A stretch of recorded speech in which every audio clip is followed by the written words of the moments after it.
몇 년 전 여름, 나는 친구들과 함께 산속 깊은 곳에 있는 작은 산장을 빌려 일주일 동안 머물게 되었다. 산장은 오래되고 낡았으나 도심을 벗어나 자연의 고요함을 즐길 수 있는 완벽한 장소였다.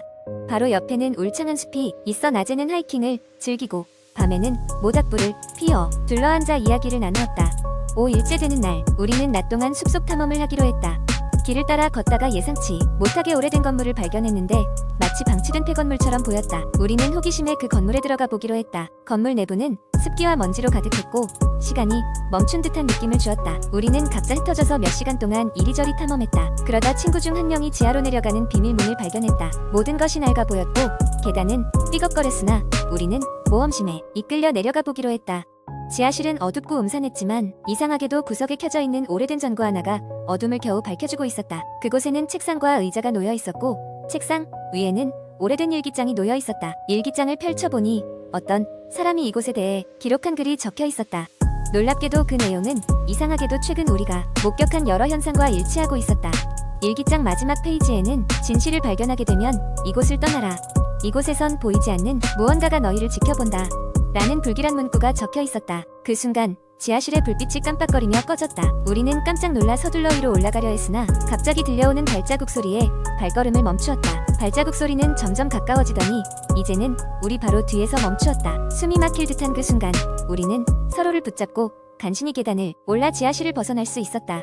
그 후 우리는 무슨 일이 있었는지 정확히 알 수 없었다. 하지만 그날 저녁부터 산장에서는 이상한 일이 일어나기 시작했다. 창문이 스스로 열리고 문이 저절로 닫히며 누군가 집을 지켜보는 듯한 이상한 느낌이 계속되었다. 결국 우리는 일기장에 쓰였던 경고를 무시할 수 없었고 일정을 하루 앞당겨 서둘러 산장을 떠났다.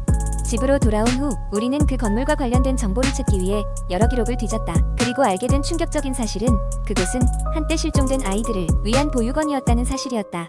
원장과 아이들은 미스터리한 사건으로 사라졌고 그 사건은 여전히 미제로 남아있다고 한다. 우리는 그 일 이후로 다시는 산장에 가지 않았다. 그리고 그날의 일들은 지금까지도 우리 모두의 기억 속에 깊이 남아있다. 무엇이 우리를 지켜보았는지 그 일기장 주인은 누구인지는 절대 알 수 없겠지만 그곳 아래에는 우리가 알지 못하는 또 다른 비밀이 남아있을지 모른다. 두 번째 이야기. 어느 조용한 마을의 가장자리에 위치한 작은 아파트 단지에는 이상한 소문이 돌고 있었다. 이곳에 사는 사람들은 밤이면 어디선가 느끼는 소리가 들린다고 했다. 대부분의 사람들은 그냥 바람에 흔들리는 나뭇가지 소리일 거라며 대수롭지 않게 여겼지만 몇몇 주민들은 그 소리를 가까이서 듣고 등골이 오싹해지는 경험을 했다고들 말했다. 주인공인 미영은 그런 이야기를 흘려듣는 편이었다. 그녀는 갓 이사온 새 입주자였고 이상한 소문보다는 집 정리와 새로운 환경에 적응하느라 바빴다. 하지만 밤이 되면 때때로 그녀도 그 소리를 듣게 되었다. 처음에는 멀리서 희미하게 들리던 느낌이 점점 그녀의 창문 근처에서 들리는 것처럼 느껴졌다. 무언가 알 수 없는 불안감이 그녀를 감싸기 시작했다. 어느 늦은 밤, 미영은 잠에서 깨어났다. 시계를 보니 새벽 2시였다. 방 안은 차가운 정적이 감돌았고 그녀는 전에 없던 강렬한 흐느낌, 소리를 들을 수 있었다. 이번에는 너무나도 명확했다. 마치 바로 옆방에서 누군가 울고 있는 것 같았다. 그녀는 그 울음소리가 어린아이의 것이라는 것을 알아차렸다. 갑자기 등골이 오싹해진 미영은 이불을 꽉 움켜쥐었다. 다음 날 미영은 옆집에 사는 중년 여성을 만났다. 그녀는 용기를 내어 울음소리에 대해 물었다. 중년 여성은 무겁게 한숨을 내쉬더니 조심스럽게 이야기를 꺼냈다. 이 아파트 단지에는 오래된 사고의 흉터가 남아있다는 것이었다. 몇 년 전 이곳에서는 끔찍한 사건이 발생했다. 어린 소년이 부주의한 사고로 목숨을 잃었던 것이다. 이후로 그 아이의 울음소리가 밤마다 들린다는 소문이 돌기 시작했다. 미영은 소름이 돋았다. 그날 밤 그녀는 의도적으로 울음소리를 녹음해보기로 결심했다. 새벽 2시가 되자 어김없이 흐느낌이 들리기 시작했다. 녹음기를 켜고 그녀는 소리가 사라질 때까지 조용히 기다렸다. 다음날 아침 녹음을 확인한 그녀는 더욱 충격을 받을 수밖에 없었다. 울음소리 사이사이로 희미하게 들리는 "엄마, 미안해" 라는 애절한 목소리가 녹음되어 있었던 것이다. 이 사건 이후로 미영은 적극적으로 아파트 관리소에 이 사실을 알렸다. 주민들 역시 같은 경험을 털어놓기 시작했다. 결국 주민들은 마을의 작은 사당에서 위령제를 열어 아이를 달래주기로 결정했다. 위령제가 진행되는 동안 마치 기적처럼 울음소리는 점차 잦아들었고 주민들은 안도의 숨을 내쉴 수 있었다. 이후로 미영은 더 이상 울음소리를 듣지 못했다. 그러나 그녀는 여전히 가끔씩 새벽 2시에 깨어날 때가 있었다. 그럴 때면 그녀는 어디선가 자신을 지켜보는 듯한 따뜻한 느낌을 받곤 했다. 이사 온 지 얼마 되지 않았을 때의 불안함도 사라지고 그녀는 이 마을에서의 삶을 편안하게 즐기며 지냈다. 그리고 이따금씩 그녀는 하늘을 바라보며 그 아이의 영혼이 평안해지기를 기원했다. 세 번째. 이야기. 한적한 시골 마을. 그곳에는 오래된 폐가가 하나 있었습니다. 마을 사람들은 그곳을 피하기 위해 애를 썼습니다. 왜냐하면 그 집에는 오래전부터 귀신이 산다는 소문이 돌았기 때문입니다.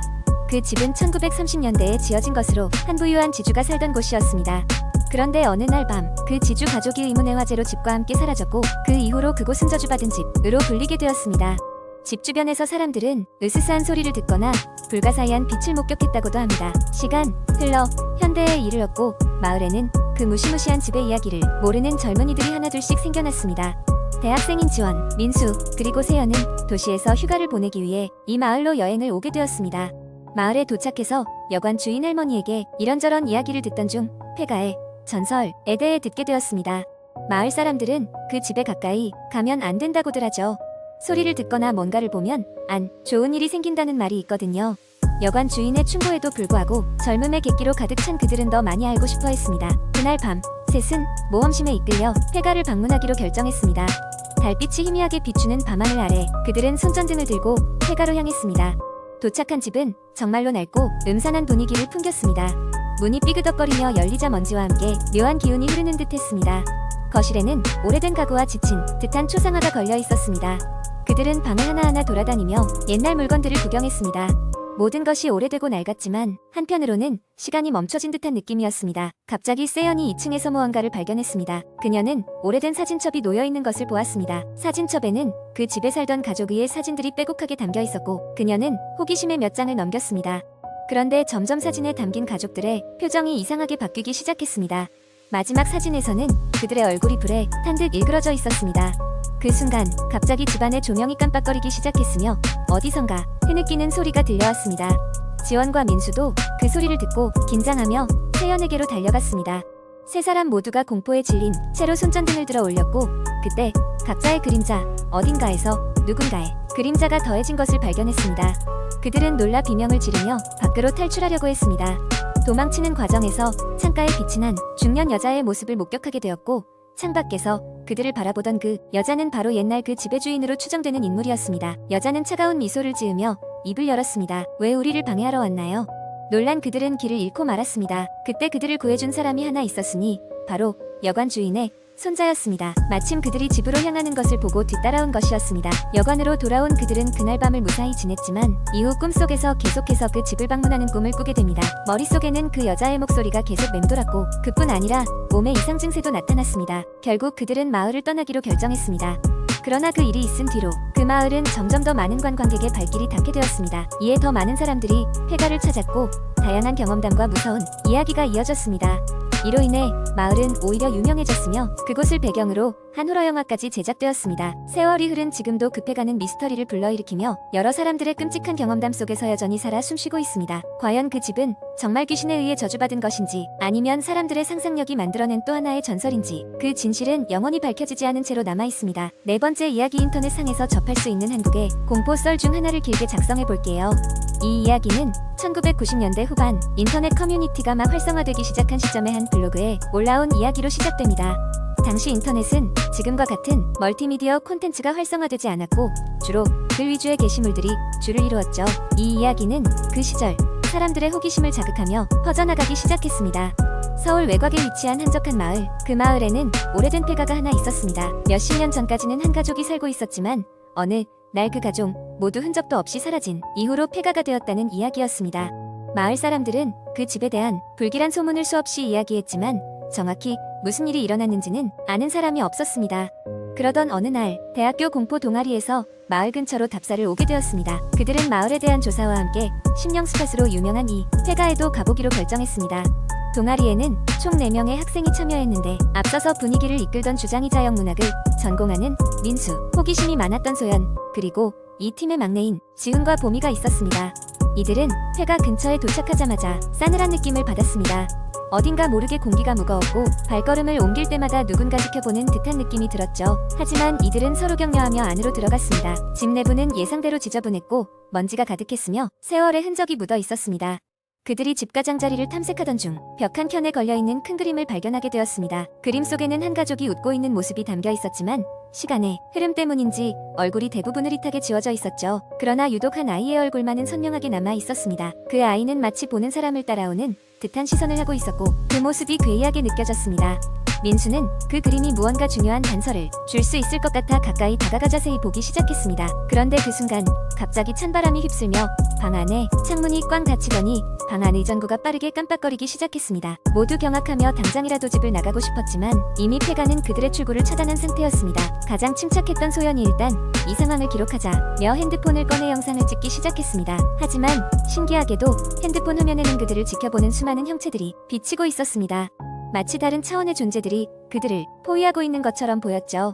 이렇게 어둠 속에서 아비규환의 시간이 흐른 후 갑자기 모든 것이 고요해졌습니다. 창문이 다시 열리고 전구에 깜빡임이 멈췄습니다. 이들은 그제서야 겨우 안정을 되찾고 집을 빠져나왔습니다. 마을에 돌아온 뒤 그들은 핸드폰에 찍힌 영상을 확인했는데 영상에는 아무것도 녹화되어 있지 않았습니다. 단지 그들 자신이 공포에 질린 최어공의 소리치는 모습만이 찍혀 있었을 뿐이었습니다. 그 이후로 그 폐가에 대한 이야기는 여러 경로로 퍼져나갔습니다. 이들은 그 뒤로 다시는 그 집 근처에 가지 않았고 시간이 지나며 그날의 일을 자연스럽게 잊어가게 되었지만 마을 사람들 사이에서는 그날 내 학생들이 폐가에서 겪었던 이상한 이야기와 그 집에 얽힌 불길한 소문이 지속적으로 전해졌다고 합니다. 과연 그 마을의 폐가에는 어떤 비밀이 숨겨져 있던 것이었을까요? 그 집을 지배하고 있던 괴이한 존재들은 과연 진짜였을까요? 아니면 사람들의 망상을 증폭시킨 환상이었을까요? 여전히 그 집은 많은 사람들의 궁금증과 두려움을 자아내고 있습니다.